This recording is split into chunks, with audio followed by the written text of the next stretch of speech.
Good morning, everyone. As always, place your cross on first. Morning, noon, night, day, summer, spring, winter, fall. Place your cross on. Our Father, which art in heaven, hallowed be thy name. Thy kingdom come, thy will be done, on earth as it is in heaven. Give us this day our daily bread, and forgive us our trespasses, as we forgive those who trespass against us. And lead us not into temptation, but deliver us from evil. For thine is the kingdom, the power, and the glory forever. Amen. Today I'm going to read from Ecclesiastes chapter 7, and I'm going to go from there. A good name is better than precious ointment, and the day of death than the day of one's birth. Makes sense. Because when you're born into this world, you're born into evil. It is better to go to the house of mourning than to go to the house of feasting. For that is the end of all men, and the living will lay it to his heart. Sorrow is better than laughter, for by sadness of the countenance of the heart is made better. The heart of the wise is in the house of mourning, but the heart of fools is in the house of mirth. It is better to hear the rebuke of the wise than for a man to hear the song of fools. For as crackling of thorns under a pot, so is the laughter of the fool. This is also vanity. Surely oppression maketh a wise man mad, and a gift destroyeth the heart. Better is the end of a thing than the beginning thereof, and the patient in spirit is better than the proud in spirit. Be not hasty in thy spirit to be angry, for anger resteth in the bosom of fools. Say not thou, what is the cause that the former days were better than these? For thou dost not inquire wisely concerning this. Wisdom is good with an inheritance, and by it there is profit to them that see the sun. For wisdom is a defense, and money is a defense. But the excellency of knowledge is the wisdom giveth life to them that have it. Money don't give wisdom. Consider the work of God, for who can make that straight which he have made crooked? That's one of my favorite sayings. In the day of prosperity be joyful, but in the day of adversity consider. God also hath set the one over against the other, to the end that no man shall find out nothing after him. All things I have seen in the days of my vanity. There is a just man that perisheth in his righteousness, and there is a wicked man that prolongeth his life in his wickedness. Be not righteous over much, not to make thyself overwise. Why shouldest thou destroy thyself? Because overly righteous means pride leads to pride. Why should you destroy yourself by being prideful? Be not overmuch wicked, not to be thou foolish. Why shouldest thou die before thy time? So being foolish and being wicked can cause you to die before your time. The word says it. It is good that thou shouldest take hold of this. Yea, also from this withdraw not thine hand, for he that feareth God shall come forth of them all. Wisdom strengtheneth the wise more than 10 mighty men which are in the city.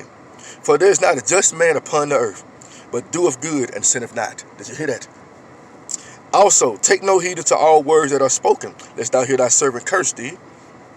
For oftentimes also thine heart knoweth that thou thyself likewise hast cursed others. All this have I proved by wisdom. I said I would be wise, but it was far from me.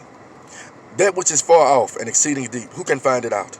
I apply my heart to know and to search and to seek out wisdom and the reason of things, and to know the wickedness of folly, even the foolish and madness.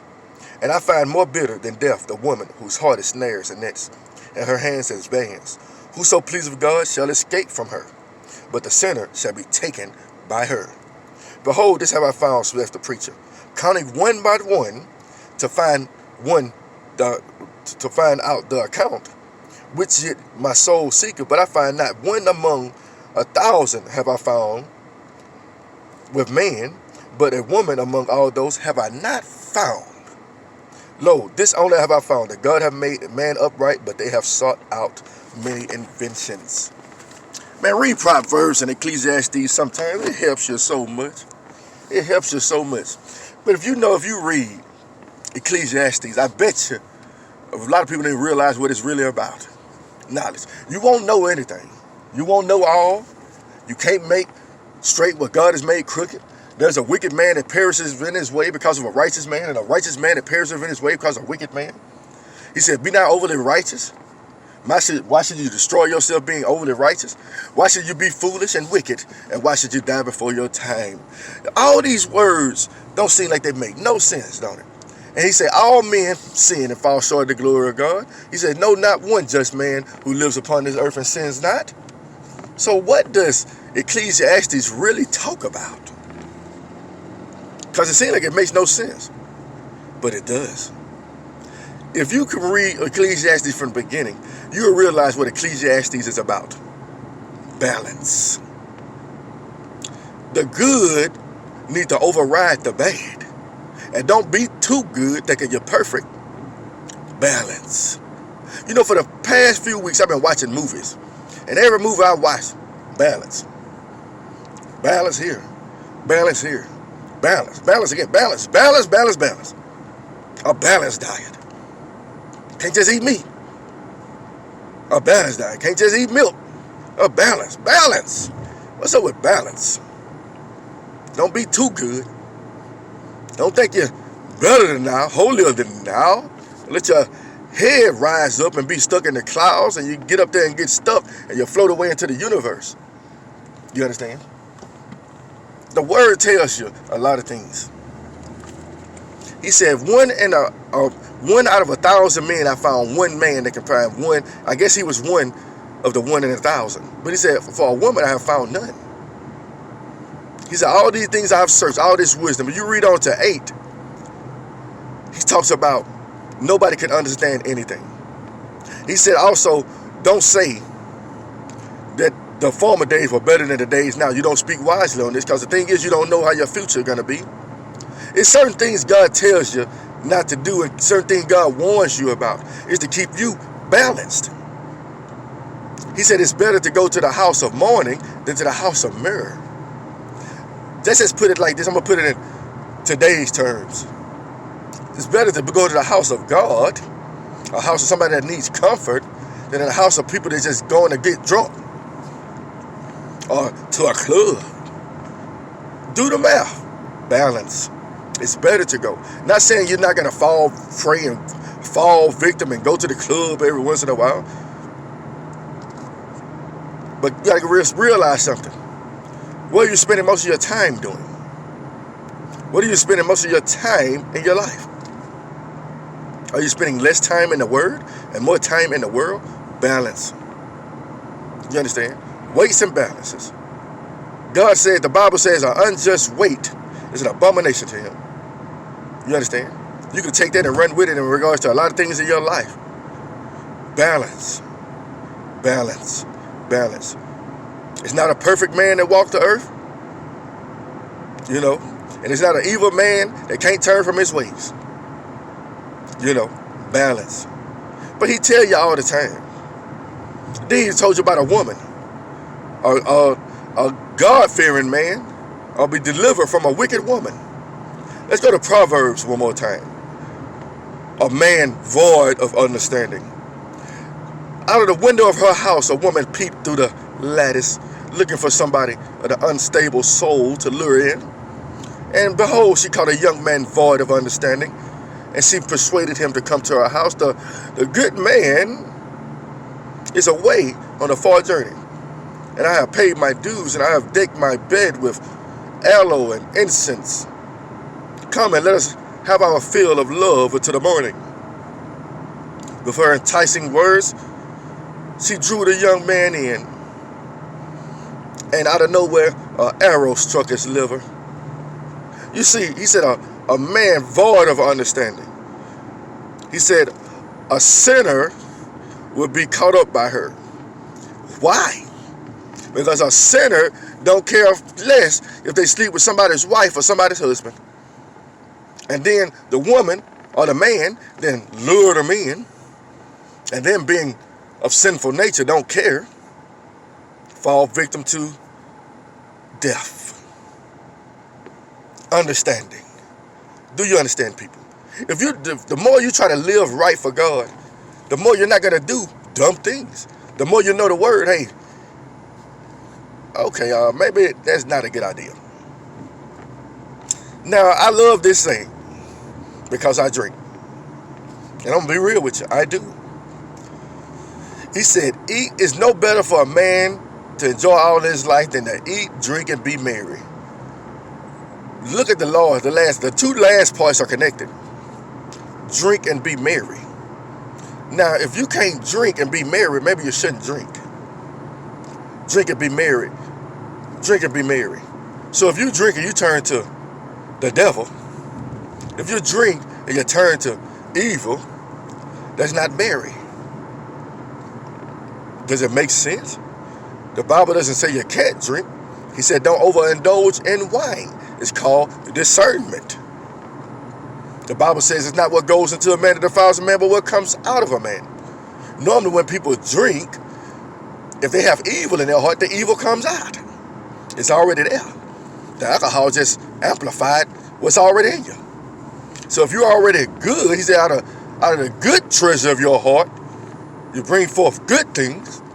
So if you're already in a good mood, if God already got you a good heart, and you already got a good mindset, when you drink, good things are going to come out. Not bad. God said he knows the heart. You understand? But he said, be not given to much wine.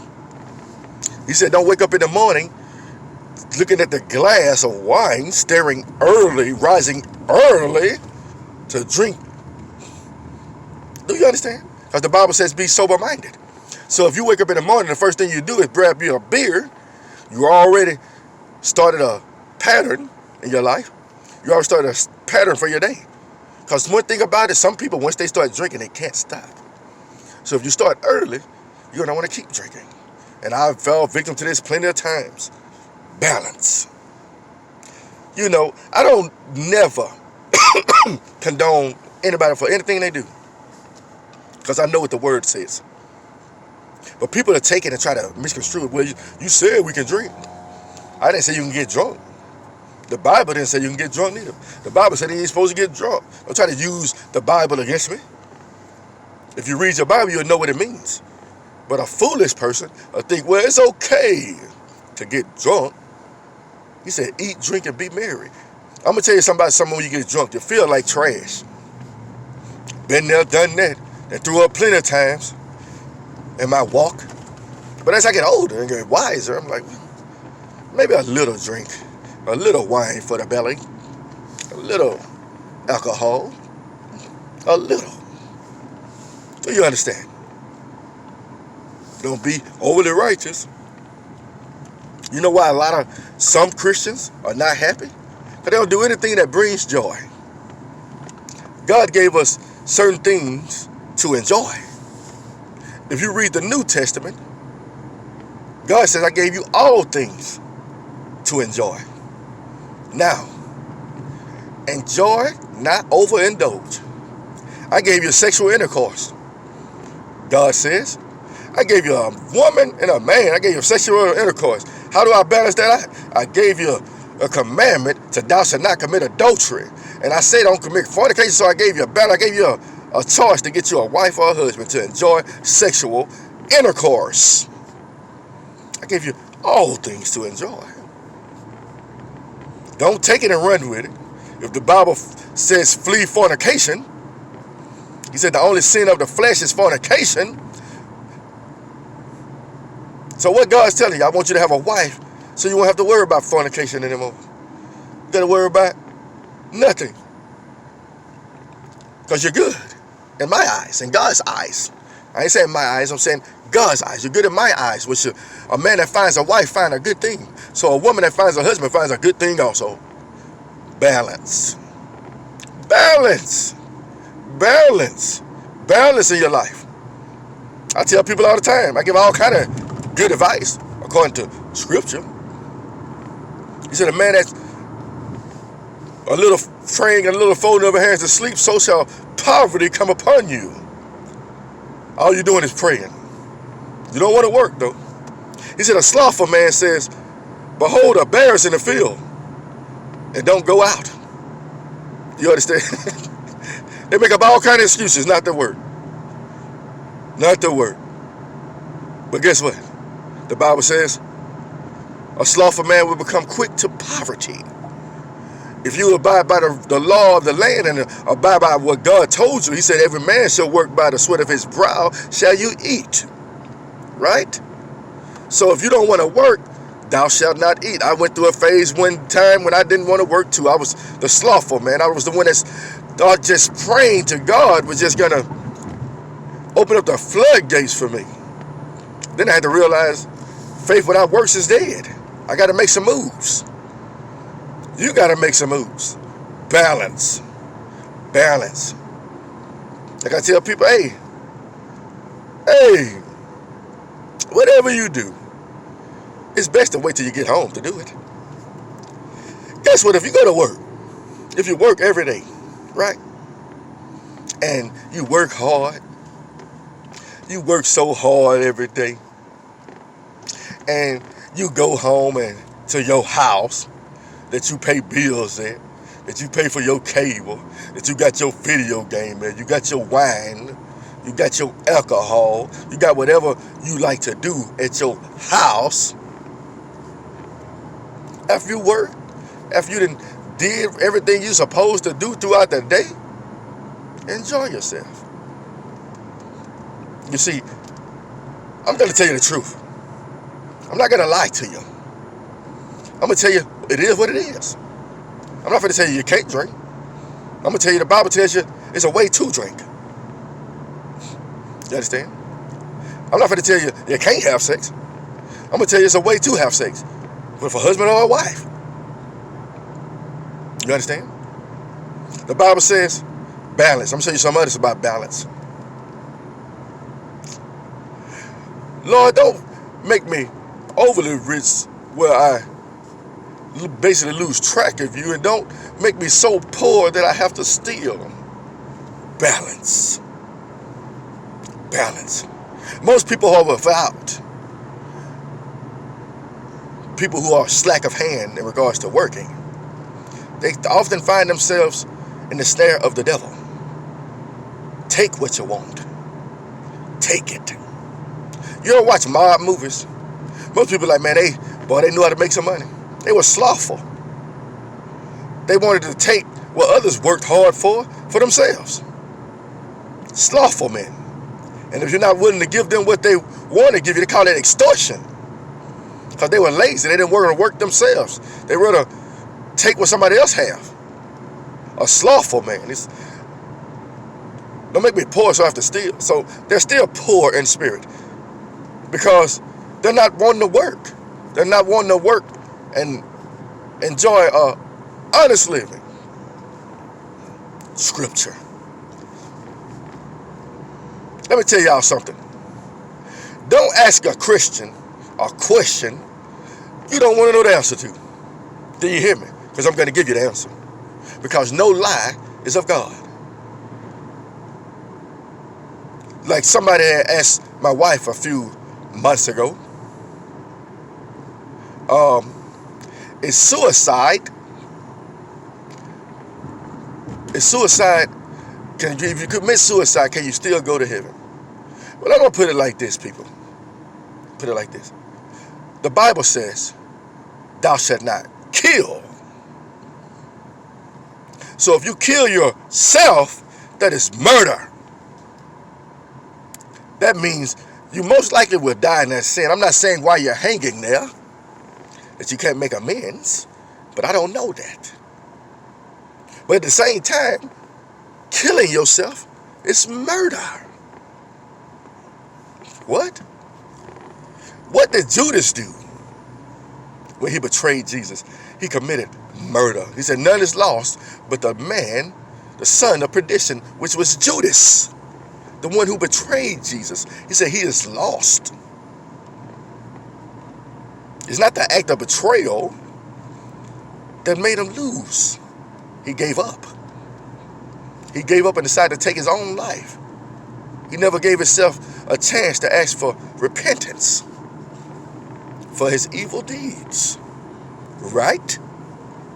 Don't ask a Christian a question you don't want to know the answer to. Now, I can lie to you. God forgives sins. I can't leave the rest out. But if you die in the sin, how can he forgive you for it? Suicide. Yes, God understands. God understands. We got people out there that are designed to tell you the truth and not lie to you, not sugarcoat anything. Houston.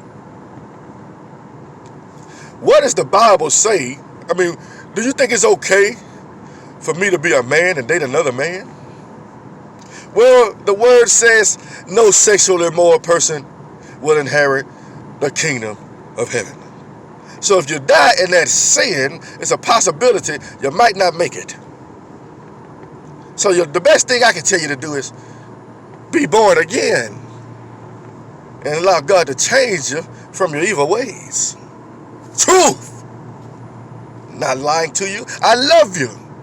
So I'm going to tell you the truth. And no lie is of God.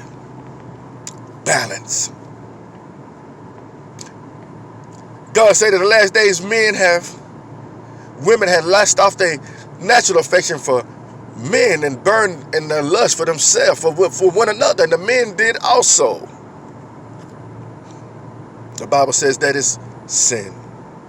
And the Bible says you can die in sin. Yes, God forgives sin, but you can die in sin.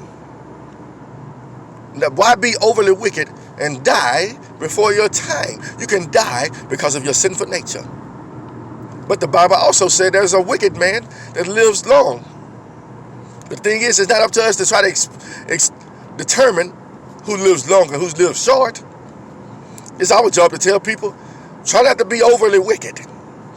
Try not to be overly righteous. You might want to get some balance in your life. You understand? You might want to put God at the head so he can balance you out, so you'll know the truth.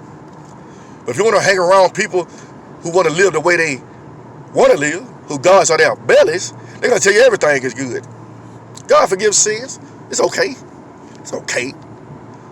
Because they're feeding their belly. They can care less about your soul. All they care about is what you can give them. Their gods are their bellies. They don't care about you. You understand? Somebody asked me a question years ago about something that was going on. And the first thing that came out of my mouth was, you want me to tell you the truth? Or you want me to lie to you? He said, don't worry about it. Wow. I guess that meant you wanted me to lie to you. No. No lies of God. No lie is of God. Remember that. When people ask you questions and you lie to them, no lie is of God. God is love. Truth is love. Lies are of the devil. So anybody that's lying to you, that means they're not made right in love. Makes sense? Balance. Balance. You understand? Nobody will change from the error of their ways if you keep telling them, God's going to forgive you. God forgives you. God forgives you. God forgives you. God forgives you. We're not telling them the warning. Not telling them the truth. Prophesy to me good news. Tell me peace when there's no peace. Why would I lie to you? Why would I lie to you? No reason to lie. The truth will set you free. Lies keep you in bondage.